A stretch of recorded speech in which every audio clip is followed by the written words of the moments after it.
This is Dr. Jack Barnathan with my good friend, of whom I have so much respect, the author of The Masterpiece Lies Within and an upcoming masterpiece on mentorship, Danny Beasley. Danny, it's great to see you, my friend. Yes, sir. How are you tonight, Dr. Jack? Outstanding, outstanding, Danny.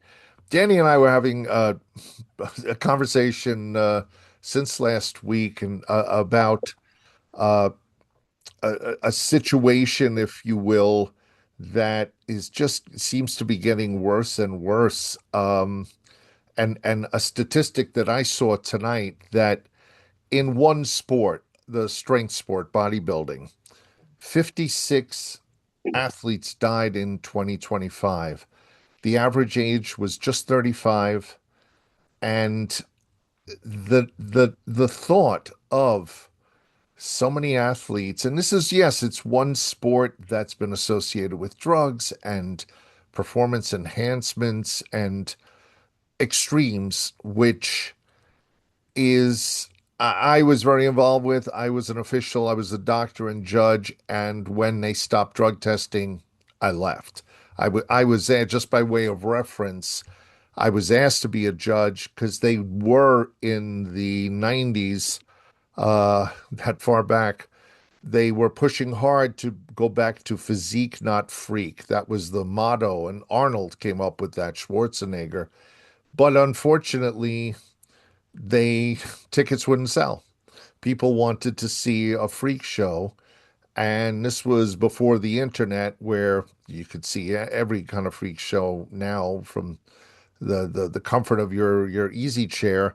But back then, to fill an auditorium, they just stopped doing the testing, and all these athletes dying because they're trying to strive for something, and it's fame, it's recognition, and the drugs are a problem, but they're not the problem, and Danny and I talked about this, and Danny, maybe you can comment on this, because what you said to me was so strong.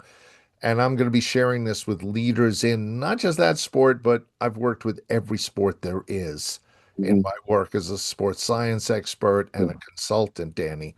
Your hmm thoughts on, like, the problem, if you will, uh, with all the drugs and the deaths, and what these young people are striving for but missing. Yeah. Uh, what you just said, I believe, is the first big key to it is the people wanting to see a freak show, yeah, of course it's money driven. The industry is setting the stage up, Yeah. to produce a product that unfortunately is hurting the participants, that's contributing to what that product is.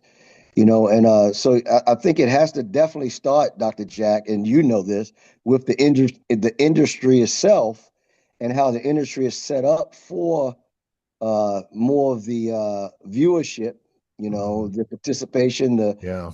versus the athletes that are involved. But again, then it's a trap in a sense, because the athletes know what's expected. So for their livelihood, and of for their participation, they know they have to beat the next man, and then they do what they have to do to try to get the edge.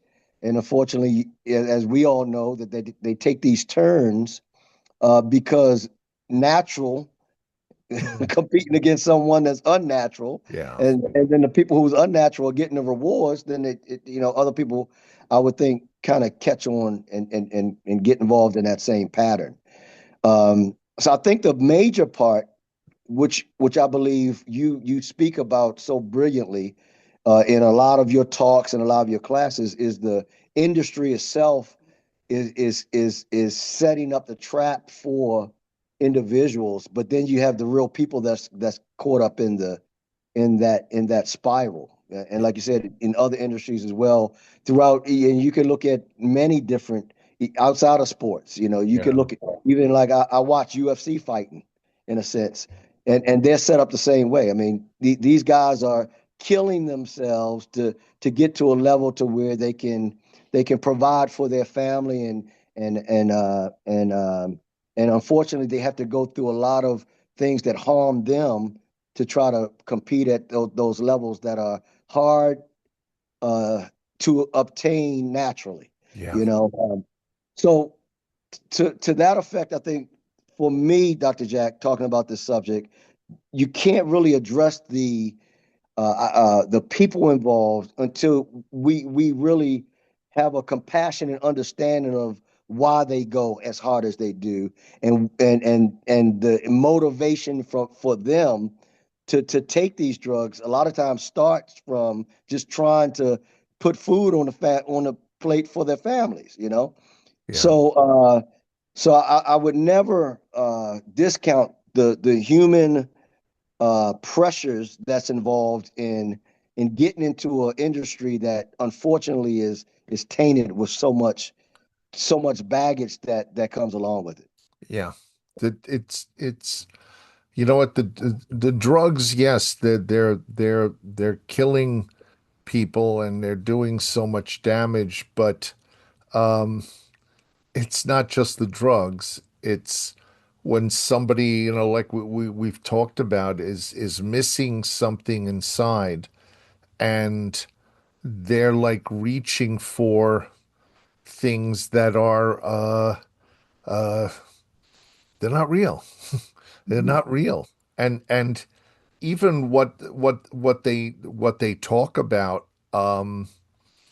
in terms of the goals, it's like, oh, I'm gonna win. If I win this competition, then then I'm gonna have an opportunity for. And I've known so many over the years who it's like, oh, once I win this, and then they keep going and competing, and it's an addiction in a Absolutely. sense. Yeah.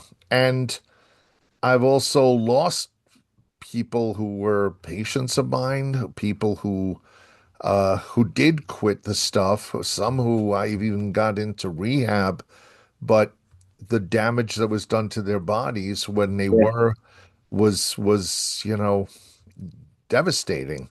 And it's just endlessly frustrating for me seeing, even I remember one of the competitors, I don't remember the numbers, but whatever the prize money was, it sounded like a lot of money, like $100,000. And he said backstage, I spent about $100,000 on drugs and drug doctors this year. And I'm thinking, what the heck? Like what? And there's something more inside that we're gonna have to talk about more, Danny. It's like yeah, we're tapping into that spirit, then, and something we're definitely going to talk about next week, the people who do tap into that spirit, and there are those athletes who just find joy yeah, in what they do. It's like it's exciting to watch them because there's just this incredible uh passion for doing it. Uh sure. and we'll get into that more, but you just made some really important points, Danny. Danny Beasley, O3G citizen. Get on Danny's page and become part of the conversation with him. Thank you, Danny. Yes, sir.